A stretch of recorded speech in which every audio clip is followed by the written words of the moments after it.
नमस्कार, मी Shahaji Patil.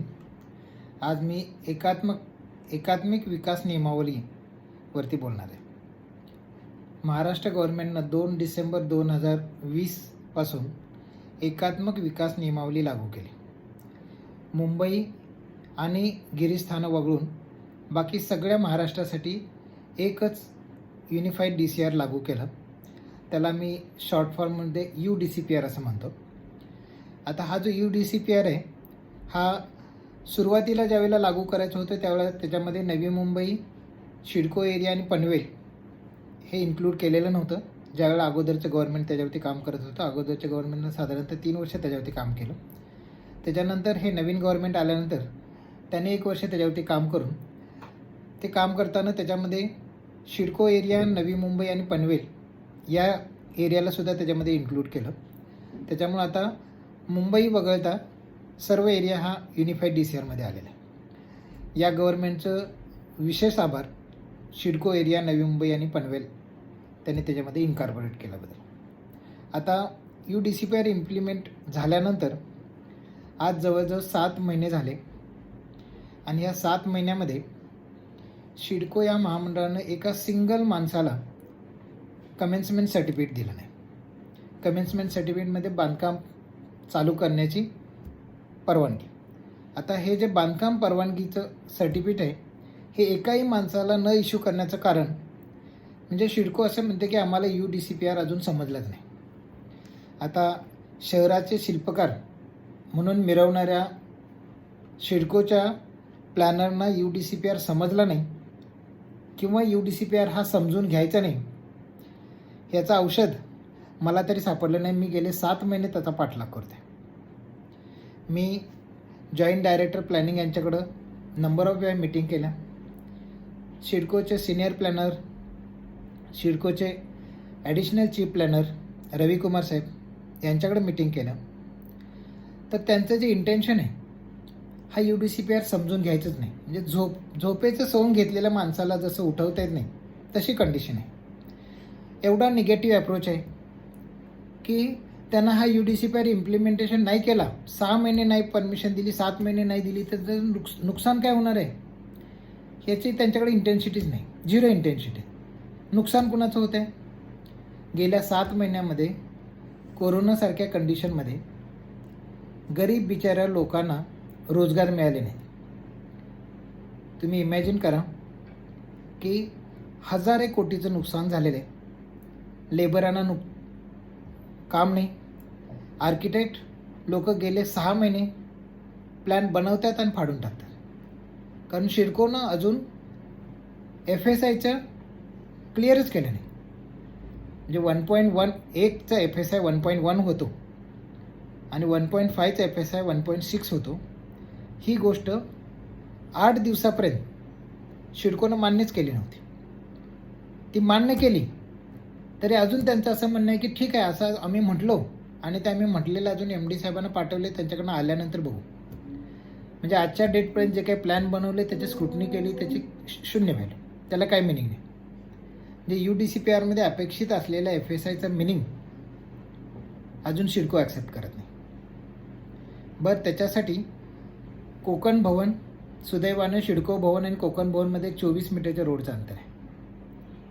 Konkan भवनचे joint director planning हे कुठल्याही कॉमन माणसाला एका फोन कॉलवरती अवेलेबल आहेत, टाईम देतात आणि ऑफिस आवर्समध्ये ते लोकांना समजून सांगण्यामध्ये सदैव तत्पर आहेत. आता सिडकोच्या ऑफिसरना जर त्याच्यामध्ये इंटरप्रिटेशनला काय अडचण आहे तर ते जाऊन तिथं समजून घेऊ शकतात, पण यांना समजून घ्यायचंच नाही अशी सिच्युएशन आहे. आता मी त्याच्यासाठी एक प्रेस नोट लिहिली. प्रेस नोट मी सिडकोतल्या ऑफिसरना पाठवली.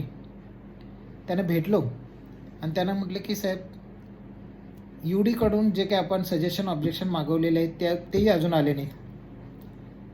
ते सुद्धा UDने लवकरात लवकर पाठवायला पाहिजे असं या व्हिडिओच्या माध्यमातून मला त्यांना विनंती करायची आहे. पण जे एकदम साधे पॉईंट आहेत आणि ते समजण्यासाठी कुणाच्याही क्लेरिफिकेशनची गरज नाही, तरी तुम्हाला ते समजून घ्यायचं नाही, तर असं करा की आम्ही तुमचे 2 ऑफिसर, आर्किटेक्टचे 2 रिप्रेझेंटेटिव्ह, मी स्वतः टाईम घेतो आणि आपण जॉईंट डायरेक्टर प्लॅनिंग यांच्याकडे भेटूया त्यांच्याकडून ते क्लिअर करूया. त्या पद्धतीने मी आज त्यांच्याकडे टाईम घेतलं. भोपळे साहेबांनी मला टाईम दिलं. टाईम दिल्यानंतर मी त्यांना सुरुवातीलाच म्हटलं की साहेब सगळे पॉईंट क्लिअर आहेत, पण शिडको हे मुद्दाम समजून घेत नाही, त्यासाठी आम्ही त्यांना घेऊन आलेलो आहे आणि पुन्हा आम्हाला हे तुम्ही सांगा आणि याचा अर्थ जो आहे हा एकदा आमच्यासमोर शिडकोला सांगा आणि मग तरी ते ॲक्सेप्ट करतील. आम्ही मुद्द्यानं सुरुवात केली आणि शिडकोचे सिनियर प्लॅनर आशुतोष आलेले होते. त्यांचा रिस्पॉन्स बघून आम्ही एकदम आश्चर्यचकित झालो. ते असे म्हटले की साहेब तुम्ही बोला, मी ऐकणार, पण मी याच्यावरती काय ॲक्शन घेऊ शकणार नाही. म्हणजे किती शॉकिंग आहे. साहेब म्हटले की मी माझे बाकीचे कामं असतानासुद्धा मला रिक्वेस्ट करण्यात आली की 7 महिने इथले परमिशन झालेले नाही आणि माझा काही थोडा टाईम देण्यामुळे जर या लोकांचं सोल्युशन मिळत असेल तर मी टाईम द्यायला तयार झालो आणि तुम्ही इथं आल्यानंतर आपण मुद्दे डिस्कस करून ते पॉईंट जर समजून घेणार नसाल, त्याचं इम्प्लिमेंटेशन करणार नसाल, तर मग ते आपल्या डिस्कशनला काय अर्थ आहे. शिडकोच्या ऑफिसरांचं स्टँड होतं की तुम्ही जॉईंट डायरेक्टर साहेबांना लेटर लिहा, UDना लेटर लिहा आणि त्यांचा रिप्लाय येऊ दे आणि मग आपण त्याच्यावरती विचार करू. म्हणजे UDCPRमधले असे मुद्दे आहेत की ज्याच्यामध्ये पार्किंगसारखा मुद्दे, पार्किंगचा फॅक्टर किती ॲप्लिकेबल व्हायला शिडकोसाठी, तर शिडकोसाठी 0.7 व्हायला पाहिजे. शिडको हे प्लॅनिंग अथॉरिटी आहे, स्पेशल प्लॅनिंग अथॉरिटी आहे, त्या क्लॉज खाली येते, तर त्यांना 0.7 अप्लाय व्हायला पाहिजे. ते म्हणतात नाही आम्हाला 0.8 व्हावं असं वाटतं. आता तसं आम्ही MD साहेबांना लेटर लिहिलेलं आहे आणि मग त्यांचं उत्तर आल्यानंतर आम्ही सांगतो. MD साहेब टेक्निकल नाहीत, म्हणजे शिडकोचे टेक्निकल डिपार्टमेंट हे UDCPRचा चुकीचा अर्थ लिहून MD साहेबांना पाठवणार आणि MD साहेबांनी समजा त्यांच्या टेक्निकल डिपार्टमेंटनं असं वाटतंय असं म्हटलं आणि ते ओके केलं म्हणजे काय तो नियम झाला का? अजिबात नाही. UDCPRला तो अपेक्षित नाही. लोकल ज्या काही कॉर्पोरेशन्स आहेत, स्पेशल प्लॅनिंग अथॉरिटी आहेत, त्यांच्या प्रमुखांना UDCPRच्या प्रत्येक क्लॉजचा त्यांना वाटेल तसा अर्थ लावणं हे कायद्याला आणि UDCPRला अपेक्षित नाही. UDCPRमध्ये भरपूर विचार करून विचारांती तो लिहिला गेला आहे आणि त्याच्यामध्ये जर काही चेंजेस अपेक्षित करणं गरजेचं असेल तर ते UD डिपार्टमेंटच करेल. त्या ऑर्गनायझेशनला जर कॉर्पोरेशनला, स्पेशल प्लॅनिंग अथॉरिटीला वाटलं तर त्यांनी तिकडे लिहावं. त्यांनी जर त्यांचा मुद्दा ॲक्सेप्ट केला तर ते चेंज करून देतील. पण जे काही UDCPR लिहिलेलं आहे तो लोकल अथॉरिटीनं चेंज करायचा आणि त्यांच्या मर्जीप्रमाणे बदलायचा अधिकार नाही. आता लोकल अथॉरिटीनी, शिडकोसारख्या अथॉरिटीनी UDCPR जसा आहे तसा ते इम्प्लिमेंटेशन करणं अपेक्षित आहे. मी जबाबदारीनं सांगतो आहे, जबाबदारीनं आणि पोटतिडकीनं सांगतो आहे, हा शिडको प्रशासनाच्या युगोचा इश्यू आहे. अदरवाईज 40 वर्ष सिटीचं प्लॅनिंग करणाऱ्या प्लॅनरना UDCPR समजत नाही आणि समजून घेऊ शकत नाहीत हे सत्य नाही. हे त्यांना जाणून बुजून त्यांचा युगो त्याच्यामध्ये येतो आहे. आत्तापर्यंत त्यांना हम करे सो कायद्याची सवय आहे. ठीक आहे, ज्यावेळेला तुमच्याकडे अधिकार होते त्यावेळेला तुम्ही कायदे करत होता आणि आम्ही मान्य करत होतो. 40 वर्ष आम्ही मान्य करत आलो ना. पण आता जर काय महाराष्ट्र गव्हर्नमेंटनं एक काय युनिफाईड DCR आणण्याचा प्रयत्न केला आहे, तुम्हाला त्याच्यात इन्क्लूड केले तर तुम्हाला तो फॉलो करायचा आहे. आता महाराष्ट्रामध्ये 1 FSIचा 1.1 FSI झाला, 1.5 FSIचा 1.6 FSI झाला. आता महाराष्ट्रामध्ये, अख्ख्या महाराष्ट्रामध्ये 1चा 1.1 FSI झाला, ते 0.1 FSI वाढला. त्या महाराष्ट्रातल्या लोकांच्याकडं पैसे मागायला कोण गेलं? महाराष्ट्र गव्हर्नमेंट गेलं? तिथल्या लोकल अथॉरिटी गेल्या? नाही गेल्या. हा कायद्यामध्ये झालेला चेंज आहे. ज्या वेळेला एखादी लँड असते तिचा 0.2 FSI असतो आणि त्या 0.2चा 0.5 होतो. महाराष्ट्र गव्हर्नमेंट त्यांच्याकडे पैसे मागायला जाते, तो नियम चेंज झालेला आहे. आता शिडकोचे जे प्लॉट विकले गेलेले आहेत त्याचा FSI जर आज 1.5चा 1.6 झाला किंवा 1चा 1.1 झाला तर शिडकोला त्या 0.1च्या बद्दल कशाबद्दल पैसे पाहिजेत? सिडकोकडे जी लँड आहे आत्ता, त्या लँडवरती पण FSI वाढलेलं आहे. तुम्हाला त्याचे जास्त पैसे मिळतील. हीच लँड आता तुम्ही विकलेलं आहे. ज्यावेळेस 60 वर्षानंतर तुम्ही म्हणताय तुमच्या ॲग्रीमेंटप्रमाणे जे पुन्हा जर तुमची लँड झाली, त्यावेळेला तुम्ही त्याचा बेनिफिट घेऊ शकता. पण आजच्या डेटला तो ज्याचा ओनर आहे त्याला त्याचा बेनिफिट असायला पाहिजे. त्या पॉईंटवर FSIचे पैसे सिडकोने वेगळे मागायचं कारण काय? हा एकदम विचित्र प्रकार आहे. माझी UD मिनिस्टरना विनंती आहे की त्यांनी याच्यामध्ये लक्ष घालून हा .1 FSIचे जे सिडको पैसे मागायचा जो घाट घालते हे एकदम चुकीचं आहे. हे थांबवायला पाहिजे आणि त्याच्यासाठीचे डायरेक्शन सिडकोला द्यायला पाहिजे. आता हा UDCPR आल्यानंतर ॲन्सिलरी FSIचे पैसे आम्ही भरतो आहे अथॉरिटीना, प्रीमियम FSIचे पैसे भरतो आहे.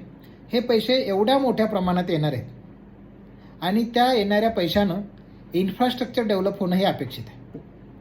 आता हे इन्फ्रास्ट्रक्चर डेव्हलपमेंटसाठी ॲन्सिलरी FSIचे आणि प्रीमियम FSIचे एवढ्या मोठ्या प्रमाणातले पैसे येत असतानासुद्धा सिडको त्यांचा इन्फ्रास्ट्रक्चर चार्जेस आणि PSIDCचे जे चार्जेस चालू ठेवणार असेल तर तो आमच्यावरती अन्याय असेल. म्हणजे इन्फ्रास्ट्रक्चरसाठी अशा प्रकारचे घेतले जाणारे महाराष्ट्रातले बाकी सगळ्या डिपार्टमेंटनी चार्जेस बंद केले आणि आता फक्त UDCPR आल्यानंतर ॲन्सिलरी FSIचे आणि प्रीमियम FSIचे हे दोनच चार्जेस घ्यायला UDCPRनं अलाउ केलेले.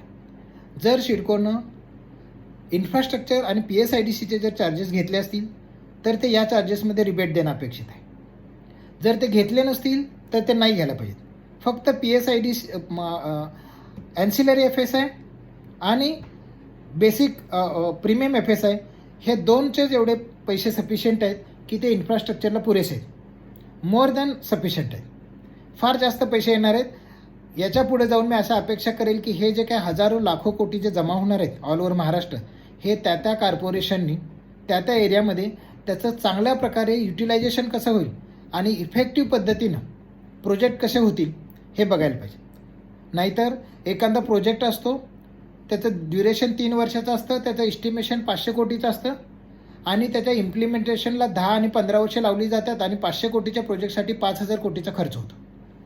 म्हणजे हे लोकांचे घेतलेले जे पैसे आहेत त्या पैशाचा हा अपव्यय आहे.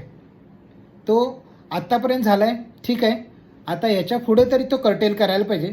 माझी अशी शासनाला विनंती राहील की ह्या UDCPRचं जसं तुम्ही एक डायनॅमिक पाऊल उचललेलं आहे तसंच या UDCPRच्या माध्यमातून जे पैसे जमा होणार आहेत ते इन्फ्रास्ट्रक्चरसाठी कसं चांगल्या प्रकारे आणि इफेक्टिव्ह पद्धतीनं वापरले जातील याचं पण एक ऑडिटिंग करायची पद्धत ठेवा आणि याचा हिशेब जो आहे तो 6 महिन्याला वर्षानं ते त्या तिथल्या लोकल लोकांना द्या. म्हणजे प्रशासनावरचा आणि सरकारवरचा लोकांचा विश्वास वाढेल. लोक अजून पुढे येतील की गव्हर्नमेंटला पैसे देण्यासाठी. म्हणजे गव्हर्नमेंटला दिलेले पैसे हे किती इफेक्टिव्ह पद्धतीनं आणि चांगल्या प्रकारे त्याचा उपयोग होऊ शकतो या प्रकारचं उदाहरण हे आता महाराष्ट्राला सेट करायला चांगली संधी आहे. मला आशा आहे की आत्ताच्या गव्हर्नमेंट याच्यावरती कॉल घेऊन या प्रकारचं इम्प्लिमेंटेशन करेल. आता सिडकोनं जे काय आत्तापर्यंत डिले केलेलं आहे ह्या 7 महिन्यामध्ये एकही CC दिलेली नाही. माझी विनंती आहे की पुढच्या 15 दिवसामध्ये UD मिनिस्ट्रीने विनंती आहे की तुमच्याकडं असलेले प्रलंबित सजेशन ऑब्जेक्शनच्या प्रश्नांची उत्तरं असतील किंवा सिडकोला काही डायरेक्शन द्यायची गरज असेल आणि सिडकोच्या प्लॅनिंग डिपार्टमेंटला UDCPRच्या इंटरप्रिटेशनशी रिलेटेड काही प्रश्न असतील, सिडको प्रशासनाला ॲडमिनिस्ट्रेटिव्ह काही प्रश्न असतील, त्या सगळ्या प्रश्नांचं त्यांनी UD सचिव UD मिनिस्टर यांच्याकडं ॲप्रोच करून त्याचं सोल्युशन घ्यावं आणि 15 दिवसाच्या आत नवी मुंबईमध्ये CC देणं चालू करावं. RNR सारखं पॉकेट आहे. एअरपोर्टसाठी जमिनी देऊन लोक विस्थापित झालेले आहेत. त्यांना 18 महिन्याचं रेंट दिलेलं होतं. गेल्या कोरोनापासून या कोरोनापर्यंत जवळजवळ 12-15 महिने गेले. त्याच्यानंतर 2 डिसेंबरपासून आता 7 महिने झाले. लोकांनी काम चालू केलेलं होतं ते थांबवलं. UDCPRमुळं काही ॲडव्हान्टेज मिळतील आणि रूमच्या सायझेस चांगल्या होतील. काही लोकांनी काम करायचं थांबलेत, म्हणजे एक्झिस्टिंग चालू केलेल्या लोकांना रिवाईज सी सी घ्यायचं आहे, नवीन सी सी घ्यायचं आहे, अशा कुणाचीच परमिशन होत नाही. म्हणजे RNRच्या पॉकेटमधल्या लोकांच्यासाठी आपण शक्य ते सगळे मदत करू असं सांगितलं, पण त्यांना 7 महिन्यापासून आपण सी सी देत नाही. आता हा प्रॉब्लेम एवढा कन्सिस्टंट फॉलोअप केल्यानंतर आता एक नवीन मुद्दा असा येतो आहे की एअरपोर्टची NOC संपली, आता एअरपोर्टची NOC मिळत नाही. प्रायव्हेट माणसानं त्याच्या प्लॉटचे लॅटिट्यूड लॉंगिट्यूड जर एअरपोर्ट अथॉरिटीला अप्लाय केले तर त्याला 15 दिवसात एअरपोर्टची हाईट मिळते. गेल्या महिन्यापासून मी शिडकोकडे फॉलोअप करतो आहे. शिडकोनं पुन्हा पुन्हा सांगतो आहे की तुमचे NOC संपलेले आहे, ओके, तुम्ही RNR पॉकेटवाल्यांना कमिटमेंट केलेले आहे की एअरपोर्टचे NOC तुम्ही घेणार, तर तुम्ही एक अप्लाय करा. शिडको प्रशासन एअरपोर्ट अथॉरिटीकडे ते NOC आम्हीच देतो असा अधिकार मागताय. तो पॉलिसी डिसिजन आहे, त्याच्यामध्ये काय होणार नाही, किती दिवसात होणार आहे ते माहीत नाही. पण RNR पॉकेटमधल्या लोकांच्यासाठी त्यांनी एक CC घेतलेला आहे, त्यांच्याकडे सगळा डेटा आहे, RLs आहेत, लॅटिट्यूड लॉंगिट्यूड आहेत. एक ऑनलाईनवरती जाऊन ॲप्लाय करायचं आहे आणि त्याची 15 दिवसात कॉपी मिळेल. माझं या व्हिडिओच्या माध्यमातून शिडकोला आव्हान आहे, तुम्हाला जर ते जमत नसेल, तुमची इच्छा नसेल, तर तो डेटा आमच्याकडे द्या. मार्केटमध्ये 10 ते 20 हजार रुपये प्रोफेशनल चार्जेस घेऊन एअरपोर्टची हाईटचे NOC ॲप्लाय करून ते आणून द्यायची सोय करणारी लोक आहेत. ते ॲप्लाय करण्यासाठी कुठल्याही प्रकारचे पैसे भरायची प्रोव्हिजन नाही. फक्त आपण सफिशियंट डेटानं ॲप्लाय करायचं आहे आणि ती ऑनलाईन आपल्याला NOC मिळणार आहे. म्हणजे ह्या प्रकारच्या गोष्टीचं सुद्धा इम्प्लिमेंटेशन करायला जर शिडको टाळाटाळ करत असेल तर ह्या इंटेन्शनली डिलेचं काही कारण समजत नाही. म्हणजे शिडकोचा जो रेव्हेन्यू लॉस होतो आहे त्याच्यामध्ये शिडकोला काही पडलेलं नाही. प्रशासनामध्ये प्रशासकीय अधिकाऱ्यांच्या अशा प्रकारच्या डिसिजन डिले केल्यामुळं जे काही नुकसान होतं आहे त्या नुकसानाचं ऑडिटिंग करायचं आणि त्याला क्वेश्चन करता यायला पाहिजेत. या प्रकारची काही प्रोव्हिजन आहे का नाही असे विचार करायची वेळ आलेली आहे.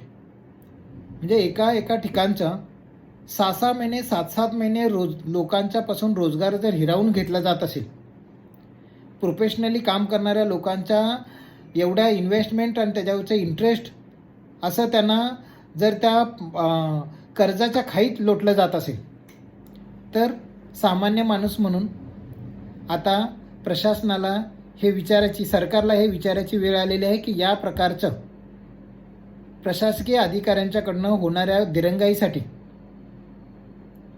काय ॲक्शन घ्यायची सोय आहे का नाही. त्यांच्याकडून या प्रकारची दिरंगाई नाही व्हायला पाहिजे, या प्रकारचे सिस्टममध्ये काही प्रोव्हिजन्स आहेत का नाहीत.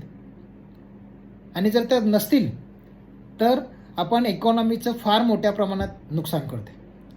आता नवी मुंबईच्या व्हिसिनिटीमध्ये गेल्या 7 महिन्यामध्ये 1000 कोटीपेक्षा जास्त नुकसान झालेलं आहे. शिडकोचं सुद्धा नुकसान झालेलं आहे. पण शिडकोकडे एक डिले पेमेंटच्या नावाखाली लोकांच्याकडून पैसे वसूल करायला प्रोव्हिजन आहे. त्यामुळे शिडको त्यांचं जर काय 200-500 कोटीचं नुकसान झालं असेल तर ते डिले पेमेंटच्या मार्गाने वसूल करेल. पण बाकीच्या लोकांचं जे नुकसान झालं त्याची कशी भरपाई करायची, ते भरपाई तर होणार नाही. कारण तशा प्रकारचं जबाबदारी घ्यायची आपल्या प्रशासनाला सवयच नाही.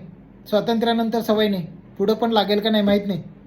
आता एवढीच अपेक्षा आहे की आत्ता या क्षणाला तरी डिसिजन घेऊन 15 दिवसाच्या आत नवी मुंबईतल्या शिडकोशी रिलेटेड सगळ्या प्रकारच्या CC ह्या मिळायला पाहिजेत. त्याच्यासाठी जे काही पैसे भरून घ्यायचे आहेत, ॲन्सिलरी FSIचे घ्यायचे आहेत, प्रीमियम FSIचे घ्यायचे आहेत, ते एकाच ठिकाणी घ्यायला पाहिजेत. बिल्डिंग परमिशन आत्तापर्यंत जर 1% लेबर सेस हा महाराष्ट्र गव्हर्नमेंटचा जमा करून त्यांच्या एस्क्रो अकाउंटमधून त्यांना देत होतं, तर आत्ता बिल्डिंग परमिशन डिपार्टमेंटला एका एस्क्रो अकाउंटमधून पैसे घेऊन ते त्यांच्या इस्टेट डिपार्टमेंटला अपेक्षित आहेत त्या डिपार्टमेंटला ते पैसे देणं काय अवघड आहे असं मला वाटत नाही. तर एकाच ठिकाणी ते पैसे घेऊन त्याच्यामुळं आपल्याला ईज ऑफ डुईंग बिझनेस होईल. आणि ते काम सोपं होईल. गव्हर्नमेंटला त्यांचा रेव्हेन्यू येण्याशी मतलब आहे. ज्या मोमेंटला CC मिळेल त्याच्या अगोदर हे रेव्हेन्यू एका ठिकाणी शेअर होतील, वेगळ्या वेगळ्या कॉस्टिंग हेड खाली त्यांना ते जमा होतील. आता या प्रकारचं माझं या व्हिडिओच्या माध्यमातून MD साहेबांना पण विनंती आहे. मी MD साहेबांना पत्र लिहून मी गेले 2 दिवस फॉलोअप करतो आहे त्यांच्या PAना फोन करून की मला तुमची टाईम पाहिजे आणि मला हे कन्वे करायचं आहे त्यांनी. मला माहीत नाही की याची इंटेन्सिटी त्यांच्यापर्यंत किती आहे, पण याची इंटेन्सिटी त्यांच्यासमोर मांडण्याची गरज आहे. आणि माझं कंप्लीट सिडको प्रशासनाला असं म्हणणं आहे की तुम्हाला पनवेलसारखं 4 वर्षाचं लाईफ असलेलं कॉर्पोरेशन हे UD डिपार्टमेंटला 25 एप्रिलला पत्र लिहून 14 जूनला जर त्याचं उत्तर आणू शकतं, तर सिडकोसारखं 40 वर्षाचं ऑर्गनायझेशन,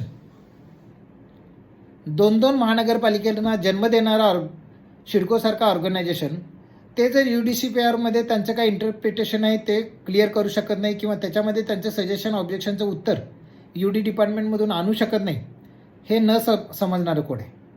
याच्यामध्ये माझं असं स्पष्ट मत आहे की सिडकोची इच्छाशक्ती इथं कमी पडते. सिडकोची जर इच्छाशक्ती असती तर पनवेल महानगरपालिका जर 2 महिन्यामध्ये त्यांच्या मुद्द्यांचं जर उत्तर घेऊन येते, तर सिडकोला ते घेऊन येणं अजिबात अशक्य नाही. आता तो 2 महिन्याचा पण टाईम निघून गेलेला आहे. माझी अशी UD डिपार्टमेंटला पण विनंती आहे आणि सिडकोला पण विनंती आहे की पुढच्या 15 दिवसात हे सगळे मुद्दे ॲड्रेस करून तुम्ही लवकरात लवकर आम्हाला CC द्यावी अशी अपेक्षा आहे. UD मिनिस्टरना माझं सांगणं आहे की साहेब, UDCPR इम्प्लिमेंटेशन करताना तुम्ही प्रीमियम FSI जो आहे, त्या प्रीमियम FSIचा जो रेट आहे तो तुम्ही 35% वार्षिक मूल्यदर तक्त्याचा असं फिक्स केला. हा जो तुम्ही फिक्स केला हा फ्रीहोल्ड लँडसाठी केला, कायम मालकी हक्काच्या जमिनीसाठी केला. हा प्रीमियम FSI विकत घेतल्यानंतर त्या भूखंडाबरोबर पुढचे 100, 200, 500, 1000 वर्षे राहणार आहे, पिढ्यानपिढ्या राहणार आहे. आम्ही सिडकोमध्ये लीज होल्ड लँड विकत घेतलेले आहे. 60 वर्षाचं तिचं लीज आहे. मला तो विकत घेतलेला प्रीमियम 60 वर्षासाठी कामाला येणार आहे किंवा रिडेव्हलपमेंटमध्ये मला 30 वर्षासाठी तो कामाला येणार आहे. मग अशा सिच्युएशनमध्ये मला त्याचा रेट 35% असण्याच्या ऐवजी तो 15% असणं अपेक्षित आहे, किंवा अजून तुम्ही त्याचं मायन्यूट कॅल्क्युलेशन करा आणि तो जेन्युइन असायला पाहिजे. म्हणजे फ्री होल्ड लँडसाठीचा 35% तोच रेट लीज होल्ड लँडसाठी करणं हे अन्यायकारक होईल. अदरवाईज हे पैसे 35% पण आम्ही द्यायला तयार आहे. तुम्ही आम्हाला त्या 35% पैशाबरोबर कमिटमेंट द्या की भविष्यामध्ये या भूखंडावरचा 35% जो प्रीमियम FSI तो हक्क आमचा तसाच अबाधित राहील. भविष्यामध्ये ज्यावेळेला कधी लीज एक्सटेंड करायची वेळ येईल त्यावेळेला त्याचा विचार होईल. अदरवाईज लीज रेंटच्या वेळेला सिडको किती पैसे घेणार आहे आज आपल्याला माहीत नाही. आणि त्याच्यानंतर हे जे पैसे दिलेले आहेत हे पैसे तुम्ही फ्री होल्ड लँडच्या बरोबरीनं पण घेणार. उद्या ते कंटिन्यू करताना अजून तुमच्या मर्जीप्रमाणे पैसे घेणार, तर ते चुकीचं होईल. म्हणजे आजच्या डेटला तुम्ही जर तो विषय आजच संपवायचा असेल तर त्यांना 35% आम्हाला 15% करा, 17% करा आणि त्याप्रमाणे ते घ्या. ते न्यायाला धरून होईल आणि भविष्यामध्ये लीज एक्सटेंड करायचं आहे त्यावेळेच्या पॉलिसीप्रमाणे जे काय असेल ते डिसाईड होईल. तर त्यामुळं हा जो प्रीमियम FSIचा रेट आहे तो प्रीमियम FSIचा रेट UD डिपार्टमेंटनं UDCPRमध्ये लीज होल्ड लँडसाठी कन्सिडर करणं गरजेचं आहे. तो राहिलेला आहे.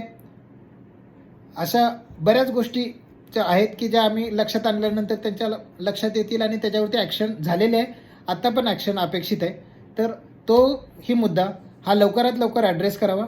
त्याचप्रमाणे 0.1 FSI जो आहे अख्ख्या महाराष्ट्राला मिळाला तसा सिडकोच्या प्लॉटलाही मिळाला, तर 0.1 FSIसाठी सिडकोनं वेगळं काही पेमेंट घेणं हे न्यायाला धरून राहणार नाही. तो अन्याय असेल इथल्या लोकांच्यावरती. त्यामुळं तोही एक मुद्दा UD मिनिस्ट्रीने ॲड्रेस करावा अशी माझी त्यांना विनंती आहे. धन्यवाद.